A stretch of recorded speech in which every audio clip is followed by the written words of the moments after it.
Hi again. This is the third part of the crying behind locked door prank. Also, I do not own the Haikyuu characters and this does not accurately represent the Haikyuu characters. Hope you enjoy the video. Kuroo Kenma was in the gaming room, playing a new video game by himself. Kuroo knew this would be the best time to get his attention, since Kenma wouldn't be too mad afterwards. Alright. Kuroo finished placing his phone as he decided to go into the room next to the gaming room. Kuroo walked up to the gaming room door and knocked. Kitten? Tetsu? Kenma was about to get up and open the door when he heard something strange. Did you? Did I? Kuroo sniffled as Kenma opened the door quickly. Exclamation mark. Tetsu? Kuroo looked at Kenma shocked as he ran to the room next to them and closed and locked the door. Were you crying? No. Of course not. Kenma approached the door and tried to open it, but understood it wasn't going to open. You're lying. What does it matter? It's not like you care. This again? You're so insecure. Thanks. Kenma heard Kuroo's sarcasm and smiled. He wasn't crying if he was being sarcastic. Look, whatever I did, I clearly didn't do it with hurtful intent. Well, it still hurt. What did I do? Kuroo sniffled again as he made a sobbing noise. Tetsu? What did I do? You really don't know? Should I? Yeah. Alright. Was it recent? Yeah. Was it within this week? Kinda. Kenma thought back on the events of the week and something stuck out in his mind. Something he couldn't forget. Did I forget something? Yeah. You? Is this about the prank? Yeah. Now, I know this sounds bad, but is this a prank? Tetsu. Maybe. Kenma rolled his eyes as he heard the click of the lock on the door. Kuroo peeked his head out. This is a prank? Yeah. Good. I know. You don't want to have to console me. Kenma glared at Kuroo. What? You know how you are. Unempathetic? I didn't mean it like that. How did you mean it? You don't like caring about others. Oh really? Is that why I love and care about you? Or why I consistently talk to my friends? Or why, when you were upset at any point, I consoled you? Kitten. Is that how you see me? Capital I. Don't. I didn't mean it in a hurtful way. Yeah, well it sure as hell hurt. Kitten, I know you don't like social interaction. So, in general you tend to care about games more than people. That doesn't mean I don't care. I know. But generally, you don't care about others. Not including the people close to you. Kenma looked at Kuroo as Kuroo looked at him pleadingly. I didn't mean it in a bad way.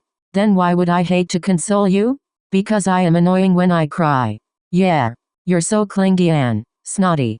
True. So? Yeah, I understand what you mean. But I do care. I know. So now I'm forcing you to come play a game with me. Which one? The one you hate.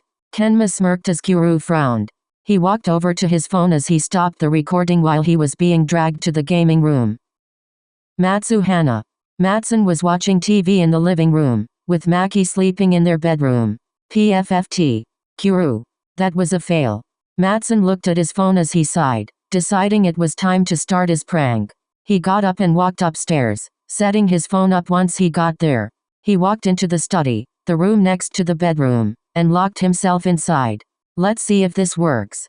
Matsun started making crying noises, making them louder every minute. I don't think this is working. Matsun walked up to the wall closest to the bedroom and banged his hand against it to wake up Maki. Maki woke up and immediately rushed out of the room. Matsun? Maki looked around worriedly. Hey. Are you okay? Maki was about to head downstairs when he heard crying from the study. Are you okay? No. Maki's eyes widened as he thought the worst. He tried to open the door, but realized it was locked. He looked around for something to open it, and saw there was nothing. This is gonna hurt. Maki backed away from the door as far as he could as he charged the door. His shoulder hit the door with a lot of strength, and ended up breaking open the door. Holy shit. What the fick? It worked. Ow. Maki held his shoulder as he walked over to Matsun, a worried look on his face. Are you okay? Yeah. Liar. I heard a loud bang and then you crying. And when I asked if you were okay you said no. Maki continued to hold his shoulder in pain, which made Matsun immediately stop the prank. It was a prank. Wah. Get dressed. Let me. No.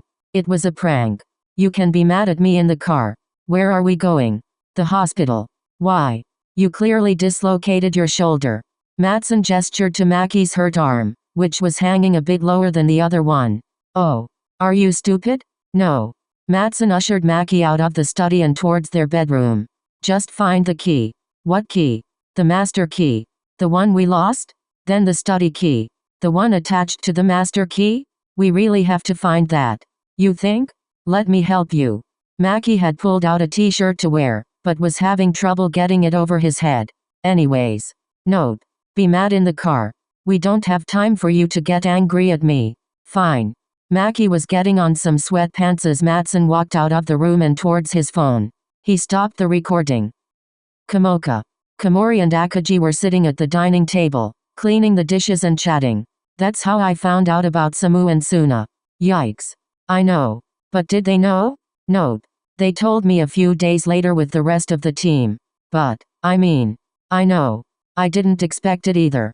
I can't believe they wrote love letters to each other. Suna really should have kept an eye on his.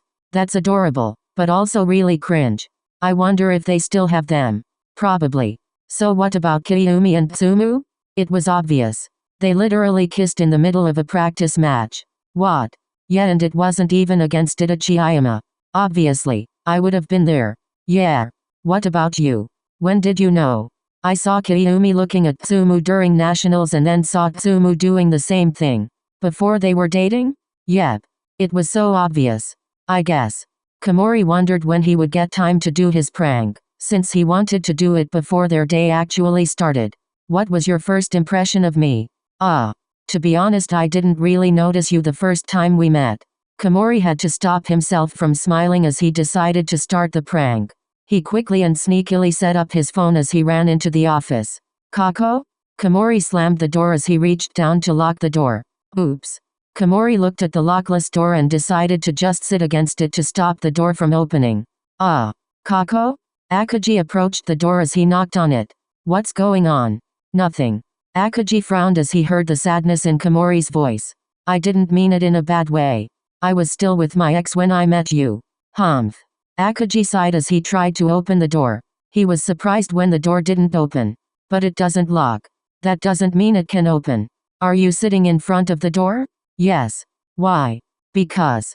Am I going to get a longer answer? Note. Alright. Akaashi shrugged as he sat against the door as well. Let me see. Do you know when I really started to like you? Well, I was with my ex at the time, and we had just had a huge fight. We had a practice match against you. And we had to travel all the way to Itachi. And? Well, you were the first one to notice I was upset.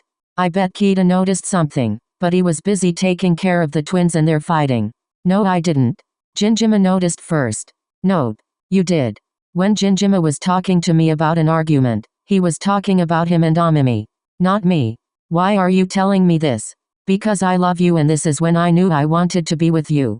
You were kind and knew what to say when I was upset. Not to mention, you approached someone you barely knew and made sure he was alright.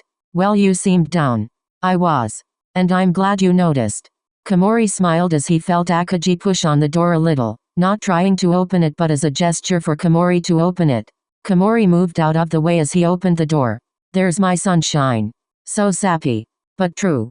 Akaashi winked as Komori shook his head. Feel better? Yeah. Good. Komori walked over to Akaashi and wrapped him in a big hug. Love ya. Love ya as well. Komori was mimicking the way Akaashi said it. I don't sound like that. You do. Komori unwrapped himself as he walked over to his phone and secretly stopped the recording. Daiteru. Daisho wasn't sure he wanted to do this prank. Since the last time he did a prank it ended badly. He was curious how Terushima would react, so he decided to try it anyways. Daisho went over to the bedroom and decided to do the prank there. He set up his phone as he walked in and locked the door. Terushima was currently watching reruns of one of his favorite shows.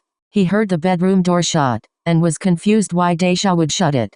He turned down the volume on the TV as he approached the bedroom. He tried the doorknob, but the door didn't open. Shao? You locked the door. I know. You know? Yeah. I do. Then open the door. No. Terushima hesitated to say something to Daisho, and with the silence, he heard Daisho crying. Are you crying? Yeah. Why? Alright then. So you aren't going to tell me. But I know you would have told Kyugiri. Wait. I guess I'll have to call him. I didn't tell him. Aha. Daisho knew that Terushima didn't believe him. I didn't tell him. Because it's your fault. Alright. So what do you think I did? Figure it out. No. What? No. Terushima crossed his arms in triumph as he waited for Daisho's response. That's not what you're supposed to say. No? Then what should I say? I don't know. Just not know. No. You won't tell me, so I won't figure it out. But I'm the sad one here. No, you're not. You wouldn't be arguing with me if you were sad. Good point. I don't actually have an excuse for this. But this is a prank. Even though I decided to not prank you last time. Thank you for that, but I was curious how you would react. Are you going to let me inside, or are we going to keep yelling through a door? Don't think about it. Let me in. Alright. Daisho opened the door as Terushima rushed towards him and pulled him into a kiss. Terushima smiled as he walked back towards the TV. Daisho stood where he was for a minute, before going to his phone and stopping the recording. Tana. Inaushida had waited to start his prank, trying to figure out if he really wanted to do it. He'd ruin it in some way. Who? Tanaka appeared behind Inaushida, which surprisingly didn't scare Inaushida. A friend. He sounds annoying. He is. But I love him. Huh? In a friendship kind of way. I guess. Alright. Anyways. Inaushida set up his phone. He then stood up abruptly as he rushed to the bathroom, covering his face before he could shut the door. Tanaka walked up to the bathroom door. Sorry. For what? Nothing. You don't have to apologize for crying. Let me in. I'll comfort you. But you're the reason I'm crying. Then open up and yell at me. I don't really think that's necessary. You're scaring me. Tanaka placed his hand in the knob as he turned it, hoping it wasn't locked. You locked it? Of course. Tanaka continued jiggling the doorknob. Please let me in. You shouldn't have to cry alone. It's just like normal. What normal? You don't cry. True. So what is so upsetting? You. What about me? You know that friend I was talking about earlier? The one you love in a friend kind of way? That's not the point of that. Do you only like me as a friend? No. Then wah. They both heard a clicking noise and then the sound of something falling. Oops. Tanaka looked down at his hand, which was now holding a broken off doorknob. Why did the doorknob just fall on the floor? Don't tell me. I broke the door. Inaushida rushed to the door and tried to open it, but with no door handle, he couldn't. Tana. It wasn't my fault. Call the landlord. He's on vacation. Tanaka. Yes? Call the landlord and ask for assistance. He'll know what to do. Alright. Also, give me my phone and stop the recording. Recording? It was a prank. A prank? It doesn't matter. Get me out of here. Right. Tanaka grabbed his and Inaushida's phone as he dialed the landlord and stopped the recording. Bokuto was ready for this prank. He knew where he was going. He had set up his phone, and now the only thing to do was wait for Akaashi. Akaashi walked down the stairs looking for Bokuto. Akaashi finished walking down when his eyes landed upon Bokuto, standing awkwardly in the living room. There you are. Why didn't you answer? Akaashi started to approach Bokuto, as Bokuto decided to start the prank. He turned around and was about to run to his prepared room, when Akaashi got in the way. Bokuto whipped himself around as he looked around for somewhere to go. That's when he realized the kitchen door could lock. He ran into the kitchen and locked the door. You know I can see you, right? The kitchen had a bar at it, which made Bokuto visible to Akaashi, but Akaashi couldn't get to Bokuto unless he climbed over the counter. Not anymore. Bokuto sat down and behind the bar counter, which was the blind spot in the kitchen. Bokuto then started making the best crying noises as he could muster. What has made you so upset? Akaashi sat at one of the stools, fully prepared to hear something outrageous. You. Akaashi was taken aback from this comment, and therefore didn't know how to respond. Me? Yes. What did I do? What didn't you do? I don't really know what to say. Then let me cry in peace. I can't do that. I care about you too much to let that happen. Alright, what didn't I do? I didn't insult you. I guess. I didn't ignore you. Sure bah. I made sure to keep my schedule open for our fate on Saturday. Yeah. So what did I do? I don't think I can say it. Bokuto's voice saddened as Akaashi's patience broke. Hey, Ko? Yeah? Which side of the bar are you on? Right. Good. Akaashi got himself onto the counter as he slid himself into the kitchen, on the left side making sure not to hit Bokuto. Keiji? Yes? That was dangerous. Bokuto got up as he went to Akaashi and quickly checked him for injuries. You are more important than my safety. No. Yay. No. Bokuto placed his hands on Akaashi's face and made him look Bokuto in the eyes. Nothing is more important than your own safety. But. Nothing. Not me. Not anything. You come first. Alright. I got it, Ko. Let go. Are you okay? Yep. Are you? Yeah. Why wouldn't I be? Because you were just crying? Akaashi looked at Bokuto curiously as Bokuto's eyes widened in realization. It was a prank. Ah. I see. Yeah. You didn't do anything. Bokuto smiled as he wrapped Akaashi in a giant hug. You're perfect. I'm not, but I'm glad I didn't hurt your feelings. Me too. Akaashi slowly hugged Bokuto back, savoring the comfort of Bokuto's warmth. So you decided to prank me? Yeah. But we always prank you. It has kind of become a part of our lives. It has. Bokuto yelled right in Akaashi's ear, which made Akaashi flinch. I'm right here, Ko. Right. Sorry. Can you add me to the group chat? Why? I have a prank I want to do, and would like to get the videos from this prank. Of course. Bokuto smiled as he let go of Akaashi and ran out of the kitchen to grab his phone and stop the recording. In the Let's Be Mean smiling face with horns. Group chat. Kuroo sent an attachment. Not a word. You failed your own prank. Grinning face with squinting eyes. Thumbs up? Yeah, we're good. How could you mess that up so badly? Shouldn't make such snarky remarks. Whatever. I didn't mean it in a bad way. I understand. Kunimi is the same way. Matsukawa sent an attachment. Warning. This doesn't show a dislocated shoulder. Question mark. Face screaming in fear. Is he okay? Yeah. More annoyed at me than anything. Yikes. Make sure to apologize. I know. Did you make it to the hospital? Edit now. Keep us updates. Speaking of updates? Kyoutani, did you name your dog yet? Yeah. We're naming her Maddie. Mad Pup. LOL. Komori sent an attachment. I'm going to kill you. Question mark. You told Noya about the letters. Oops. That's so cute. Suna. Deaf Skull. GTG guys. I have to protect my life. Best of luck. Komori and Suna went offline. Daisho sent an attachment. Did Teru use me to threaten you? Yes. Why? I don't know. ... It's most likely because Daisho talks to you the most. Maybe. Definitely. Shrug. Face with rolling eyes. Inaushida sent an attachment. Still stuck in the bathroom. So I have to go. Best of luck. Inaushida went offline. Bokuto sent an attachment. Bokuto added Akaashi. I just need the videos. Just like usual. You looked cool sliding over the counter. Thanks. Grinning face with starry eyes. What? He agrees with Hirugami. Does he not use words over text? Not that we know of. But it doesn't require talking. Shushing faces. Hope you enjoyed the video.